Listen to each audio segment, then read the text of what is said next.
Thank you for checking in with CheckMate Magazine. I'm your host, Tri-State WW. Today we're sponsored by Options for Hair. Thank you for letting us use the shop for this interview. We're right here with Baghdad City's own A.B.U. Thank you for sitting here with us, man. What's up, brother? How you? So talk to the folks, man. Tell them where you're from. Eastwick, man. Elizabeth, New Jersey. 908. We out here. Baghdad City, BCE. We out here. So we're gonna jump right into it. How many years you been grinding? How long has it been? It's been a while, man. I've been grinding. I've been out here for a minute. You feel me? I've been grinding since I was young.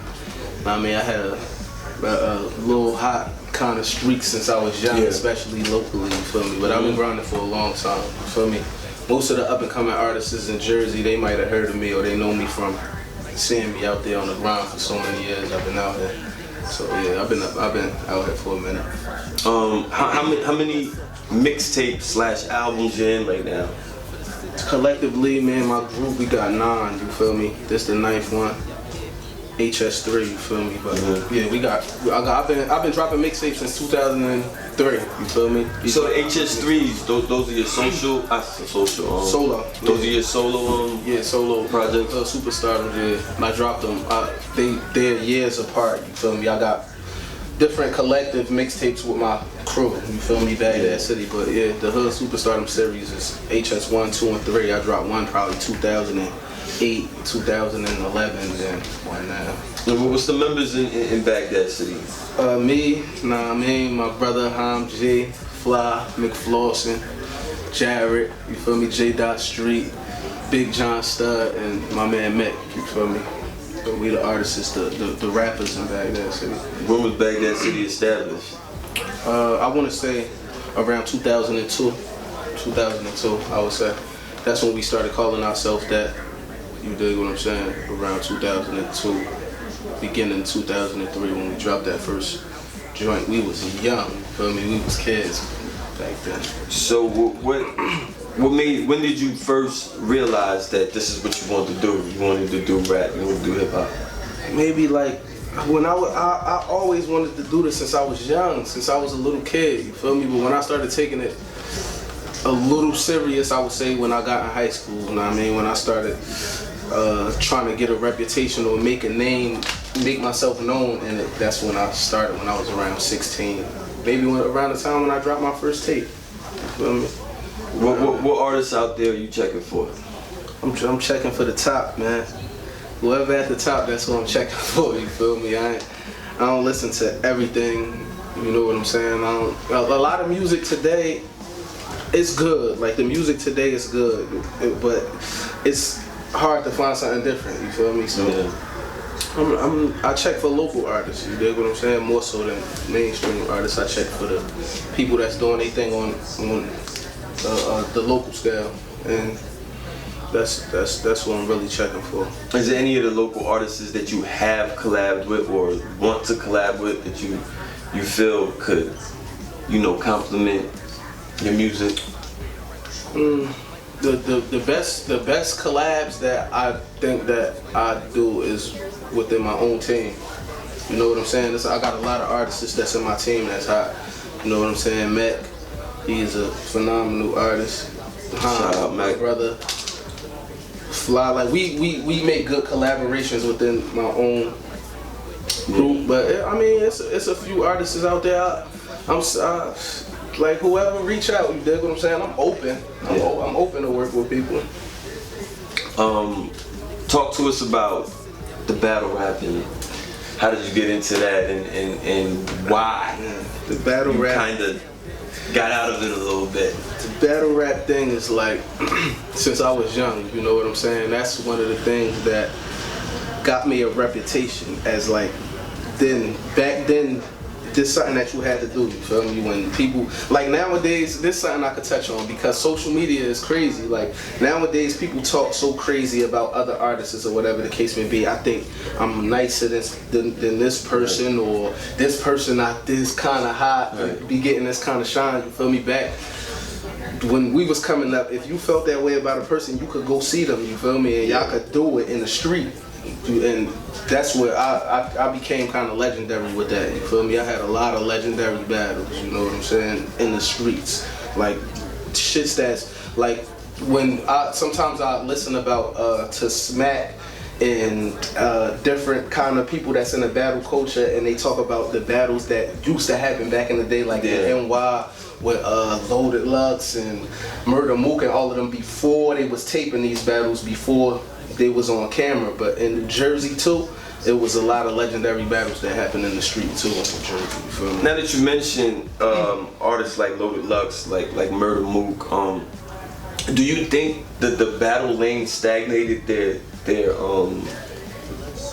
you know, them wanting to convert into hip hop, into making songs, into having a real career? I can't really say, you know what I'm saying? Like I don't know. It's to each his own. I know that if for me, I don't feel like battling can stop you from being a successful recording artist. I don't think so. You feel me? I think that's a stigma that people put on themselves, maybe, or something in the air, but it depends on who you is. Like, I ain't miss a beat, you feel me? I just transitioned, smooth off battling and went straight back into the studio. But it's something that I never stopped, you feel me? I had a niche for doing both from the beginning. Me, I think I'm personally better in the studio. I know there's some people that compare it to N1 and going to the league, you know, the difference between, you know, it's on two different levels. Yeah, it's two different levels, but it depends on who you are, you know what I'm saying? Me, I'm blessed enough to be able to do this. Like, this music thing is in me, so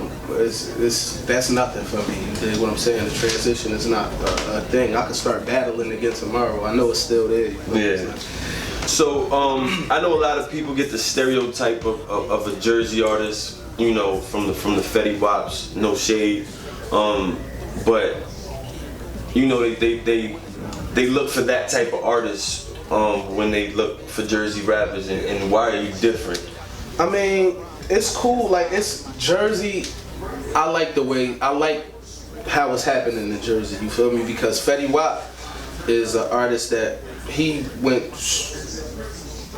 astronomical. You dig what I'm saying? So that's good. Like, you dig what I'm saying? But for outside people looking in, there's a lot of different kind of artists in Jersey, you feel me? You got conscious artists, you got extremely street artists, you got artists that do freestyles and punchlines, you got female artists. It's a wide range of artists out here, so you can't sell yourself short by thinking it's one type. Nah, there's too much going on in Jersey for it to be one type of artist out here. The streets in Jersey is some of the realest streets across America, you dig what I'm saying? The places that we grew up at, some of the realest places, some of us got some of the realest stories.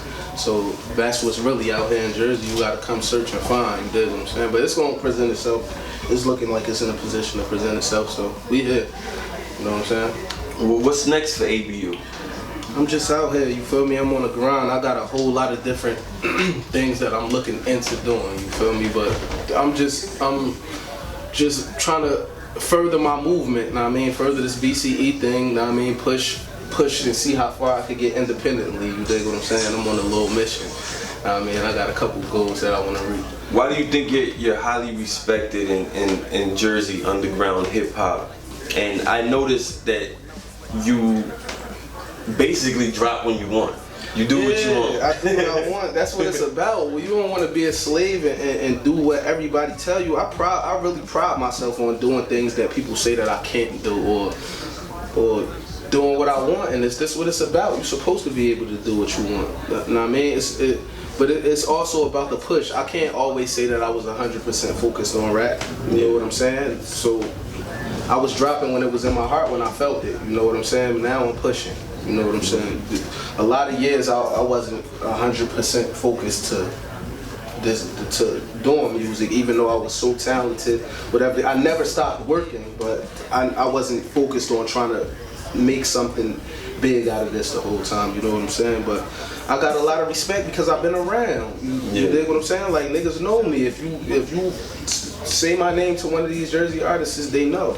You know what I'm saying? I battled a lot of them. I've been in the studio with a lot of them, and it's natural that they might respect my mic game, because this is something that I really do. You know what I'm saying? When it comes down to bar for bar or writing or doing that, I say I'm one of the top in Jersey, within the top 5 in Jersey. You know what I mean? Like it's the exposure and all of that is a different thing to me because I always didn't do it for the exposure. You know what I'm saying? Just based on doing it for real, on the real level. If we got in this room and we said we gonna rap or we gonna do something involving hip hop, I'd stand out in that room. Yeah, it's something that I do. It's not being boastful or bragging or nothing like that, but this is something that I really do. Like certain people really do certain things. You watch Floyd and he do that. He boxes. You can't take anything from him, no matter what kind of opinion you might have about him. You can't take nothing away from his boxing game, or you can't take nothing away from Kobe.